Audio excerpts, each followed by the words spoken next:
इंतजार खत्म होने वाली है। आज से उम्मीद के लिए बच बच गए हैं एक दिन।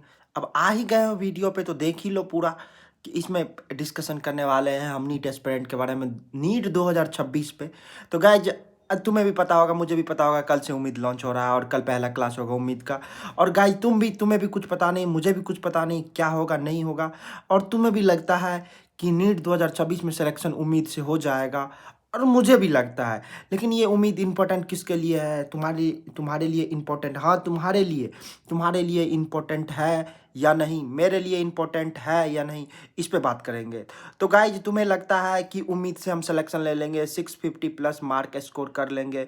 तुम्हें गाइज पहले इसका आंसर मैं लास्ट में दूंगा, लेकिन उससे पहले मैं तुम्हें एक बात बता दूं तो टोटल 11 12 चैप्टर मिला के है, टोटल चैप्टर 11 और 12 मिला के है 81 चैप्टर। और करीब वो आज से 81 डे बचे भी नहीं है, 72 डे बचे हैं। और इन्हीं 72 डे में पूरा उम्मीद पढ़ाया जाएगा। और उम्मीद में मेरे ख्याल से पिछले साल उम्मीद में एक दिन में 2 लेक्चर हुए थे, यानी 2 चैप्टर। इस बार पता नहीं उम्मीद में एक दिन में कितने चैप्टर होंगे, ये मुझे आइडिया नहीं है। लेकिन जिस जिस अनुसार से अभी 2 महीने नीट को बचे हुए हैं, इसके अकॉर्डिंग मेरे ख्याल से एक दिन में एक ही चैप्टर लेंगे। और कोई कोई छोटा मोटा चैप्टर जो होगा, जैसे माइक्रोब्स हो गया, बायोटेक्नोलॉजी का दोनों चैप्टर हो गया, ऐसे ऐसे चैप्टर को रिकॉर्डेड लेक्चर में, लाइव तो नहीं लेकिन रिकॉर्डेड या जल्दी से ख़त्म कर देंगे। एक दिन में 3 चैप्टर ऐसे करके ख़त्म कर सकते हैं। तो इस कारण से 60 दिन में उम्मीद ख़त्म हो जानी चाहिए। और गाइज आते हैं अपने मेन पॉइंट पे। तुम्हें भी लगता है उम्मीद इंपॉर्टेंट है, मुझे भी लगता है हाँ इंपॉर्टेंट है, लेकिन किसके लिए इंपॉर्टेंट है? गाइज तुम्हें अगर लगता है तुम उम्मीद में पढ़ के 650 प्लस स्कोर कर सकते हो तो सही लगता है, कर सकते हो, लेकिन किसके लिए?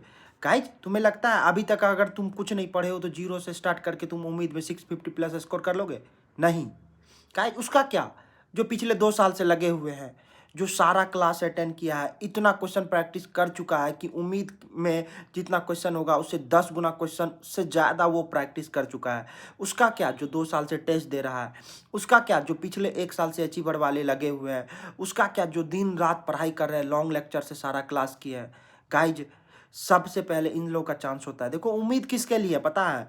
उम्मीद उसके लिए है कि जिसका सिलेबस कंप्लीट हो चुका है, सारी चीज़ अच्छे से पढ़ चुका है, बस उसे एक कंसाइज वे में रिवीजन चाहिए, प्रॉपर एंड कंसाइज वे में रिवीजन चाहिए। और वो रिवीजन करने के लिए ये उम्मीद सीरीज है। उसको सिर्फ ही कुछ कुछ टॉपिक में प्रॉब्लम आ रही है, या कुछ कुछ थ्योरी भूल चुका है, कुछ कुछ में क्वेश्चन प्रैक्टिस नहीं हो रहा है, जिसे कुछ नए क्वेश्चन की नीड है, या जिसे फिर क्वेश्चन प्रैक्टिस करने में मन नहीं लगता, उसे बस लेक्चर देख के एक बार थ्योरी रिकॉल करना है, फिर क्वेश्चन प्रैक्टिस करना है। उम्मीद उसके लिए है। उम्मीद और किसके लिए है? गाइज उम्मीद उसके लिए है जिसका कंप्लीट सिलेबस खत्म हो चुका है। और गाइज अगर तुम्हें लगता है कि तुम उम्मीद से स्टार्टिंग कर सकते हो तो नहीं गाइज, मत करो। अभी भी 60 दिन है।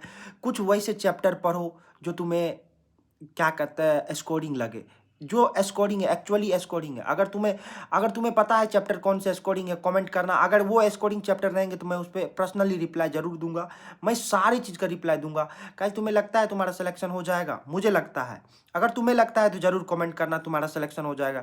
अगर तुम 100% कन्फर्म हो कि तुम्हारा सिलेक्शन हो जाएगा तो एक कमेंट जरूर करना।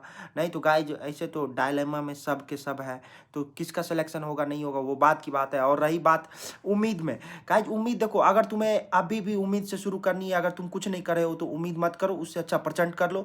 पिछले साल के प्रचंड के लेक्चर पढ़े हुए हैं। और किसी को लगता है कि उम्मीद इतना डिले चल रहा है, 60 दिन में कंप्लीट होगा, तो पिछले साल के उम्मीद सारे पढ़े हुए हैं, तुम रैपिड रिवीजन कर सकते हो एक दिन में 3 4। मैंने कल इकोलॉजी कंप्लीट किया उम्मीद से ही, इकोलॉजी और कुछ केमिस्ट्री के प्रैक्टिकल ऑर्गेनिक केमिस्ट्री कंप्लीट किया था, और उम्मीद से नहीं किया था गाइज। ये प्रैक्टिकल ऑर्गेनिक केमिस्ट्री मैंने ऑर्गेनिक के लेक्चर से ख़त्म किया, जिसमें 2 3 टेस्ट थे। और उसके बाद उम्मीद से मैंने इकोलॉजी को रिवीजन किया और क्वेश्चन प्रैक्टिस किया। बस गाइज मैं तुम्हें एक चीज़ बताना चाहता हूँ, अगर उम्मीद में दुनिया कायम है। लेकिन हाँ, उम्मीद से पहले अगर तुम 650 प्लस स्कोर करना चाहते हो तो उम्मीद से वही लोग पढ़े जिसको कॉन्सेप्ट क्लियर है, जिसका थ्योरी कंप्लीट है, जिसका पूरा क्लास कंप्लीट है, जिसका पूरा सिलेबस कंप्लीट है, उम्मीद से वही लोग पढ़े। अगर अभी भी तुम अगर तुम्हारा कुछ भी कंप्लीट नहीं है, अगर अभी भी तुम उम्मीद से पढ़ रहे हो तो बेटा, भाई, दोस्तों, मित्रों, बॉयफ्रेंड, गर्लफ्रेंड, सब के सब शांत हो जाओ, एकदम बी केयरफुल से लास्ट चीज़ मेरी सुनना कि उम्मीद से मत पढ़ो, सीधा जाओ प्रचंड लगाओ। कुछ बेसिक कॉन्सेप्ट उसमें अच्छे से डिटेल्स एक्सप्लेन किए गए हैं, अभी 60 दिन में कर लोगे। अगर तुम्हारे पास कलेजा है, तुम्हारे पास पुराने नोट्स हैं, तो गाइज उस पुराने नोट्स को पढ़ के तब उम्मीद पढ़ना। अगर तुम्हारा सिलेबस अभी भी कंप्लीट नहीं हुआ है तो पुराने नोट्स को पढ़ो, फिर आओ, फिर उम्मीद पढ़ो गाइज, तभी कुछ होगा। नहीं तो ना तुम्हारा होगा ना मेरा होगा, किसी का नहीं होगा। अगर सिलेबस कंप्लीट ना है तो सिलेबस कंप्लीट करो। कुछ मेरे भी सिलेबस बाकी है, अभी मैं कंप्लीट करूँगा। अभी लाइब्रेरी जा रहा हूँ, उसे कंप्लीट करके एकदम कंप्लीट करके हटाना है, क्योंकि ज़रूरी है। कंप्लीट नहीं करेंगे तो फिर सिलेक्शन नहीं होगा, इस कारण से कंप्लीट करते हैं। गाइज मेरा टेस्ट शुरू होने वाला है, मैं टेस्ट का each and every detail share करूँगा। तुम लोग लाइक कर देना, सब्सक्राइब कर देना। और गाइज अगर तुम भी सिलेक्शन चाहते हो तो एक सब्सक्राइब जरूर करना। और उम्मीद पर डिस्कशन रात में करेंगे, अच्छे से करेंगे। एक बार ज़रूर लाइक कर दियो, कमेंट कर दियो, अगर डिस्कशन करना हो तो, हो या ना, ज़रूर कमेंट करियो। मिलते हैं दूसरे ब्लॉग में, बाय बाय।